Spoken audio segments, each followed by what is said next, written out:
오후 예배를 드리시는 모든 성도님들과 가정에 하나님의 은총이 함께 하시기를 주님 이름으로 축복합니다. 누군가에게 먼저 찾아가는 일이란 굳이 이걸 갑과 을로 나눈다면 을이 하는 일입니다.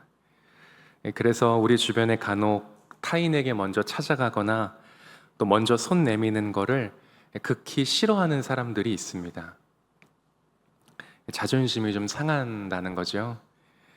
상대방이 먼저 찾아오는 인생을 만들어야지 어떻게 내가 먼저 찾아가냐는 것입니다. 하지만 우리 예수님은 하나님의 아들이신데도 불구하고 인간의 몸을 입고 이 땅에 오셨습니다. 복음을 들고 여러 도시, 여러 마을로 먼저 찾아가셨고, 부활하신 다음에는 나를 버리고 도망쳤던 제자들에게까지도 먼저 찾아가셨습니다. 예수님은 이렇게 먼저 찾아가는 거를 누구처럼 여느 사람처럼 자존심 상해 하시지 않고 생명을 살릴 수 있고 복음을 전할 수만 있다면 그곳이 어디든 누구든 먼저 찾아가셨습니다. 오늘 본문에도 예수님이 베드로에게 찾아가셨는데 왜 찾아갔는지, 그리고 그 만남을 통해 이 베드로가 어떻게 변화되었는지 간략하게 좀 살펴보도록 하겠습니다. 첫 번째로 예수님은 베드로를 사랑해서 찾아가셨습니다. 요한복음 21장 3절과 4절인데요. 우리 한 목소리로 같이 읽겠습니다. 시작. 시몬 베드로가 나는 물고기 잡으러 가노라 하니 그들이 우리도 함께 가겠다 하고 나가서 배에 올랐으나 그날 밤에 아무것도 잡지 못하였더니 날이 새어갈 때에 예수께서 바닷가에 서셨으나 제자들이 예수이신 줄 알지 못하는지라. 사진 한 장 보겠습니다. 이탈리아 출신 화가 두초라고 하는 사람이 있는데, 이 두초라고 하는 사람은 예수님의 생애를 여러 장면으로 나눠서 그림을 그렸습니다. 그 가운데 하나가 지금 보고 있는 이 디베리아 호숫가에 나타나신 예수님이라고 하는 그림입니다. 이 그림의 배경은 요한복음 21장 1절부터 19절까지를 바탕으로 그린 건데, 맨 왼쪽에 보면 부활하신 예수님이 있고 그 옆으로 이제 시몬 베드로가 서 있는 겁니다. 그리고 그 옆으로 제자들이 고기를 잡고 있죠. 그리고 또 가까이 보면 예수님 손에는 무슨 자국이 있습니까?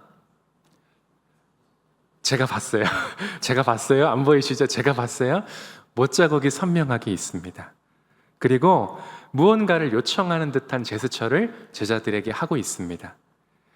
또 이 베드로는 예수님의 그 요청에 귀를 기울이면서 다른 제자들보다는 몸이 더 예수님께 가까이 가 있죠. 당장이라도 예수님 앞에 뛰쳐갈 수 있을 듯한 그런 모습으로 서 있습니다. 그런데 지금 이 보시는 그림 상상을 한번 해보시는 겁니다. 만일 이 그림에 여러분 예수님이 없다고 한번 상상해 보십시오. 지금 고기를 잡던 베드로와 제자들에게 예수님이 찾아오지 않으신 겁니다. 찾아오지 않으셨다고 한번 상상을 해보십시오. 날이 새도록 수고했는데 아무 성과도 없던 제자들에게 예수님이 찾아오지 않았습니다. 그랬다면 베드로와 제자들은 어떻게 됐을까요? 지금 베드로 마음은요, 여러분 실패와 절망, 이 두 감정으로 아주 소용돌이치고 있습니다. 예수님을 잃어버렸다는 절망감, 그리고 예수님을 버리고 도망쳤다는 죄책감, 그리고 예수님을 부인했고 게다가 예수님을 저주까지 해버렸다는 나의 수치스러운 민낯. 여러분 이거를 경험해 본 사람이라면 제대로 살 수나 있겠습니까? 그는 제자로서 완전히 실패한 인생, 다시 예수님 앞에는 설 면목이 없는 인생입니다. 그런데 예수님은 실패와 절망에 짓눌려 있는 베드로에게 이 그림과 같이 찾아오셨습니다. 왜냐하면 베드로를 사랑했기 때문입니다. 지금 베드로 머릿속에는 자신이 지난날 저질렀던 끔찍한 일들로 가득한데 예수님의 머릿속은요, 연약하지만 부족하지만 그럼에도 불구하고 내 제자, 내가 사랑하는 사람 베드로로 가득했습니다. 그래서 요한복음 21장에 보면 예수님이 베드로를 만났을 때 과거에 대해 물으신 적이 없습니다. 베드로가 한 일을 생각해 보면 한 번 정도 물어볼 수 있잖아요. 만약에 내가 그런 일을 당했다면, 내가 아끼는 내 측근이 나에게 그런 일을 했다면 한 번 정도는 그냥 농담 삼아, 야, 무거운 질문 아니다, 그냥 가볍게 물어보는 거야, 겁먹지 마, 너 그때 나한테 왜 그랬냐, 한번 물어볼 수는 있잖아요. 너 그때 나 저주까지 한 거, 너 그거 다 진심은 아니지? 한번 물어볼 수는 있잖아요. 예수님은 지금 십자가에 못 박히시고 다 도망가고 나 저주하고 부인했는데 한 번 정도는 물어볼 수는 있잖아요. 근데 요한복음 21장 어디에도 예수님이 과거에 대해 물으신 적이 없습니다. 왜냐하면 지금 예수님은요, 베드로에게 회복이 너무나 필요하다는 걸 아셨습니다. 베드로가 회복할 수 있는 방법이 온전한 사랑이었다는 것도 잘 아셨습니다. 요한일서 4장 18절입니다. 함께 읽겠습니다. 시작. 사랑 안에 두려움이 없고 온전한 사랑이 두려움을 내쫓나니 두려움에는 형벌이 있습니다. 두려워하는 자는 사랑 안에서 온전히 이루지 못하였느니라. 여러분, 온전한 사랑이 베드로에게 필요했다는 것을 예수님이 아셨습니다. 여러분, 그러고 보면 우리도 베드로처럼 주님을 부인하고 주님을 나 몰라라 하고 내가 범한 실수, 내가 저지른 잘못 때문에, 죄 때문에 그냥 가슴 아파할 때가 얼마나 많은지 모릅니다. 교회에서는 넥타이도 차고 정장도 입고 머리도 꾸미고 화장도 하고 뭔가 한껏 꾸민 듯한 모습으로 서로를 마주하고 또 거룩한 모습으로 서로를 마주하지만, 그러나 우리가 각자 집으로, 각자의 방으로, 각자의 개인의 공간으로, 삶으로 돌아가면 아무도 없는 곳에서의 나는, 여러분 진짜 어떤 사람이십니까? 여러분은 진짜 아무도 없는 곳에서 누구이십니까? 우리는 우리가 생각한 것보다 훨씬 더럽고 훨씬 연약한 존재입니다. 그런데 예수님은 그런 우리에게 한 번도 너 그때 나한테 왜 그랬냐? 너 왜 그때 나 몰라라 하고 도망갔냐? 한 번도 그렇게 우리의 과거를 들쑤시는 적이 없습니다. 오히려 우리 예수님은 야, 거봐, 괜찮아, 넘어질 수 있다니까. 그러니까 나한테 내가 집중하라 그랬잖아. 내가 너의 예배를 받고 싶다니까. 그러니까 내 앞으로 나오라니까. 계속 그렇게 말씀하시는 것뿐입니다. 제가 말씀을 준비하면서 영상을 하나 이렇게 보게 되었는데, 우리 영상 하나 마저 보고 계속 말씀 이어가도록 하겠습니다.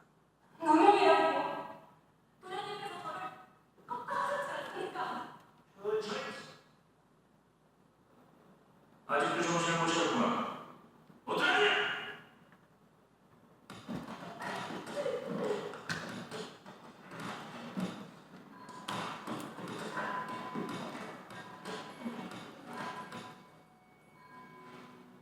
대체 이 뭘하는 짓입니까?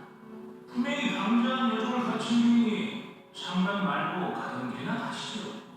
가던 길이나 가기엔 양쪽의 문이 너무 다른 것 같아서 말입니다.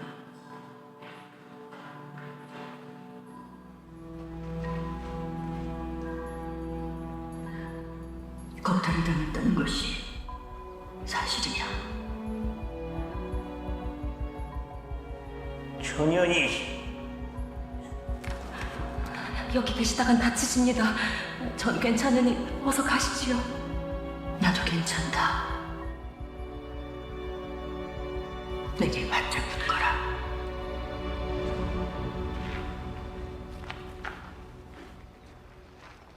나으리께서 이 여인을 겁탈했다는 것이 사실입니까? 겁탈이라니요. 색을 밝히는 저 천한 것이 팔자 한번 고치려고 내게 꼬리를 친 것이요. 몸을 막 굴리는 계집이니 저 뱃속의 아이도 내가 아닐지도 모르지.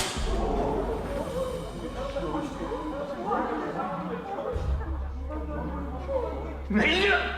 내 몸에 손을 대느냐! 그래, 되었다. 여인을 겁탈한 것으로도 무져라. 음해하고 모욕하고 또 다른 가해를 저지르고 있지 않느냐. 이년이 미쳤나? 뭐들 하느냐? 멈춰라! 죽좀 봐봐. 괜찮으시 옵니까? 죽좀 봐봐. 어찌할까요? 내 주상들에게 주청을 올려 제대로 한번 시시비비를 가려볼까요? 죽어지 않습니다. 용서하십시오, 중정님. 되었습니다. 용서를 빌 대상이 내가 아니지요. 내가 잘못했다, 어리야. 내가 너를 겁탈한 것도 모자라 모든 책임을 뒤집어 씌웠느니라. 어디 용서해다오. 중전마마, 충분히 위로가 되었으니 이제 그만하시길 간청드리옵니다.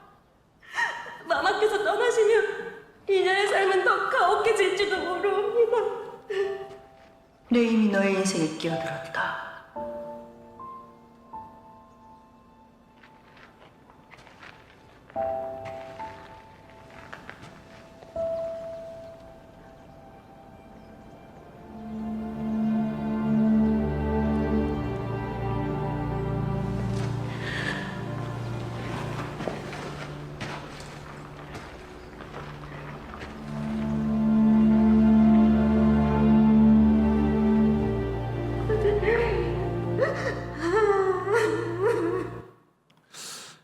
누명이라. 이 마지막 부분에 저 중전마마가 말하죠. 내 이미 너의 인생에 끼어들었다. 죽을 위기에 처한 노비, 그런 노비를 감싸주고 구해주는 이 중전마마의 모습이, 이 모습이 마치 지금 제자로서 실패한 베드로에게 찾아오신 예수님의 모습과 같지가 않으십니까?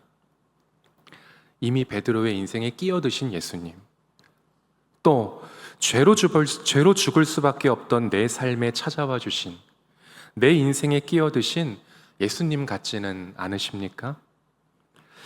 예수님이 죄로 물든 나를 사랑하셔서 내 인생에 찾아오셨습니다. 내 인생에 끼어드셨습니다.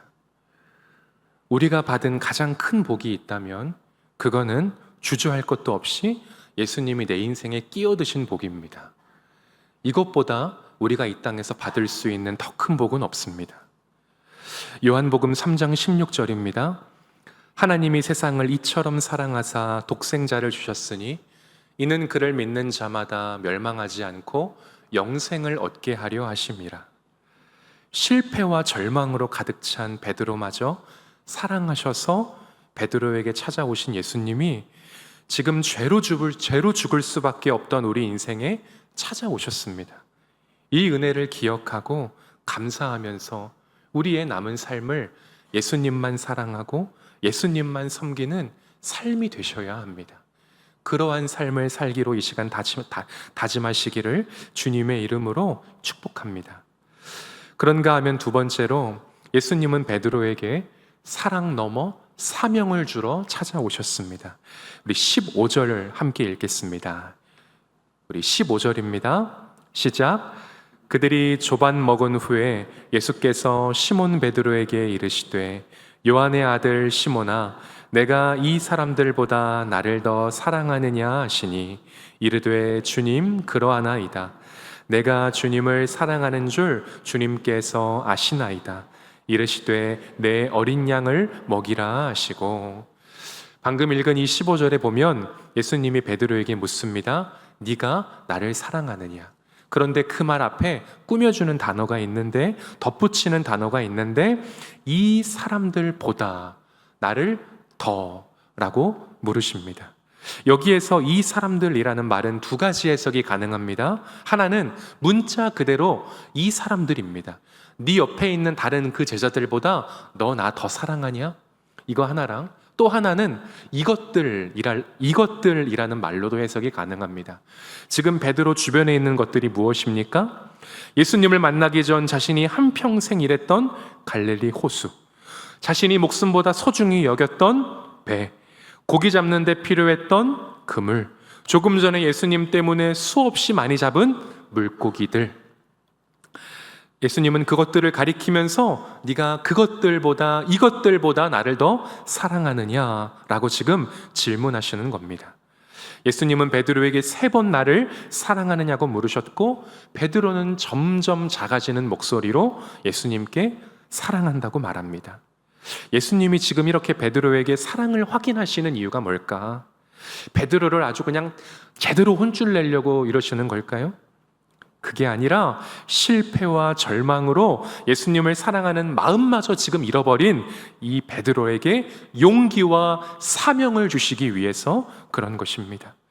베드로야, 너 이 사람들보다 나를 더 사랑하냐? 주님, 그러합니다. 내가 주님을 사랑하는 줄 주님이 아십니다. 그래, 베드로야, 믿는다. 이제 내 어린 양을 먹여라. 또 물으시죠. 베드로야, 너 나 사랑하냐? 주님, 그러합니다. 내가 주님을 사랑하는 줄 주님이 아시잖아요. 그래, 베드로야, 믿는다. 이제 내 양 쳐라. 또 물으시죠. 베드로야, 너 나 사랑하냐? 주님, 모든 것을 아시잖아요. 내가 주님을 사랑하는 줄 주님이 아십니다. 그래, 베드로야, 믿는다. 이제 너는 내 양을 치는 일에 네 목숨을 걸어라. 예수님은 베드로에게 물으시고, 베드로는 점점 기어들어가는 목소리로 고백하는데, 거기에 예수님은 베드로의 말에 반응하시는 것이 아니라 그 힘없는 목소리에 용기를 더하시면서 사명까지도 얹어 주시는 것입니다. 여전히 연약하고 부족한 베드로의 고백이지만 예수님은 그러한 베드로에게 용기, 사명을 주시면서 그 사명은 바로 증인의 삶을 살으라고 말씀하시는 것입니다. 사도행전 1장 8절입니다. 오직 성령이 너희에게 임하시면 너희가 권능을 받고 예루살렘과 온 유대와 사마리아와 땅끝까지 이르러 내 증인이 되리라 하시니라. 예수님은 베드로가 실패와 절망의 동굴에서 나와 예수님이 주신 사랑과 사명으로 오직 예수님께 나의 관심과 가치를 두고 예수님을 증거하는 이제 증인의 삶을 살기를 바라신 것입니다. 그러면 지금 여러분은 무엇에 관심과 가치를 두고 살고 계십니까? 그리고 여러분에게 주어진 사명은 무엇입니까? 예수님이 맡겨주신 그 귀한 사명 잘 감당하고 계시지요? 예수님은 우리가 예수님께 관심과 가치를 두고 살기를 기뻐하십니다. 예수님은 우리가 예수님의 증인으로 살기를 원하십니다. 예수님께 관심과 가치를 두고 예수님의 증인으로 살아가시는 성도님들 되시기를 주님의 이름으로 축복합니다.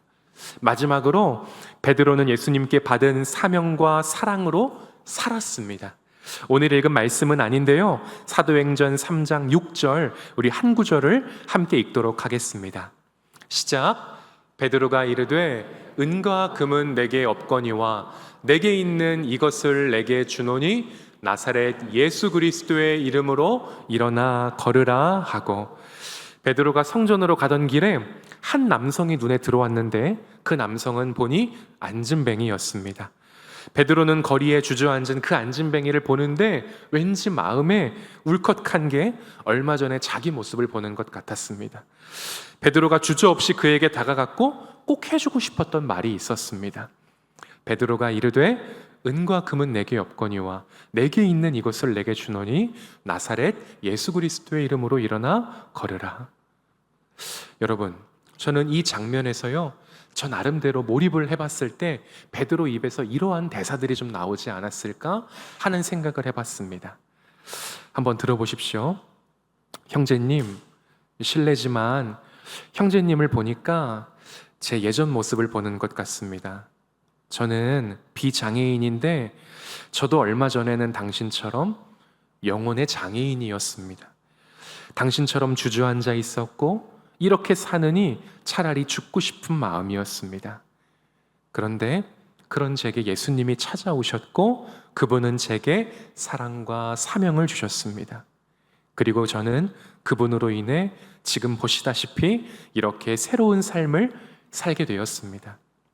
저는 당신이 소리치는 은과 금은 없습니다. 하지만 제가 당신에게 지금 예수 그리스도를 선물로 좀 드려도 되겠습니까? 아마 이렇게 말하지 않았을까? 그냥 제 생각입니다. 그렇게 안진뱅이는 지금 베드로의 손을 잡고 자리를 박차고 일어나 이제는 구걸하던 삶을 청산하고 구원의 찬송을 부르는 삶을 시작하게 되었습니다.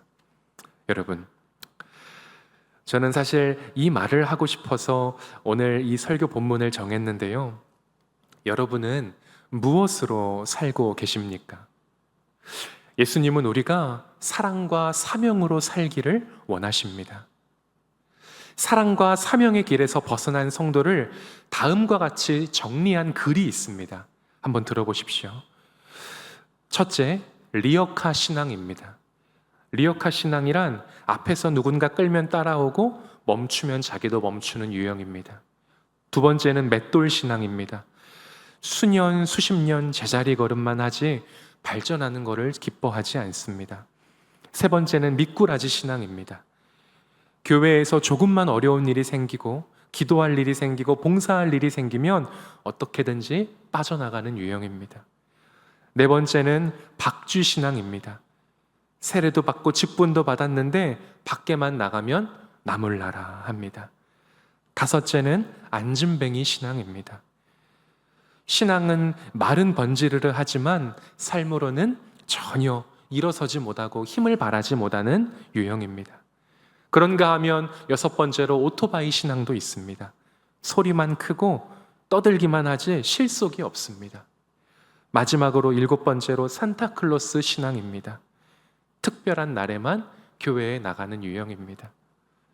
여러분, 혹시 나에게 이러한 모습은 없는지. 예수님은요, 실패와 절망에 짓눌린 베드로마저 사랑하셔서 그에게 찾아오셨습니다. 예수님은 용기와 사명을 잃어버린 베드로에게 찾아오셔서 증인이라는 사명을 주셨습니다. 그리고 베드로는 예수님께 받은 한없는 사랑과 가치 있고 귀한 사명으로 남은 인생을 멋지게 살았습니다. 우리 9월부터 터치전도를 시작하죠. 두 번째 맞이하는 터치전도인데 이 기간이 우리에게 짐이 아니라 내가 살고 남도 살리는 행복한 시간이었으면 좋겠습니다. 오늘 우리가 살펴본 이 베드로가 여러분 남처럼 느껴지십니까? 결코 그렇지 않습니다. 우리 자신입니다. 내 얘기입니다.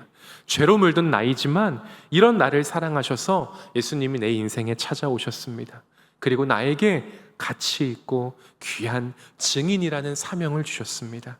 이러한 큰 사랑과 가치 있는 사명을 받은 여러분, 지금 어떻게 살고 계십니까? 사랑과 사명을 흘려보내는 통로로 살고 계십니까? 아니면 이 사랑과 사명이 나에게서 멈춰버린 종착역으로 살고 계십니까? 나를 통해 한 영혼이 예수님께 돌아오는 그런 복된, 그런 값진, 그런 가치 있는 인생 되시기를 주님의 이름으로 축원합니다.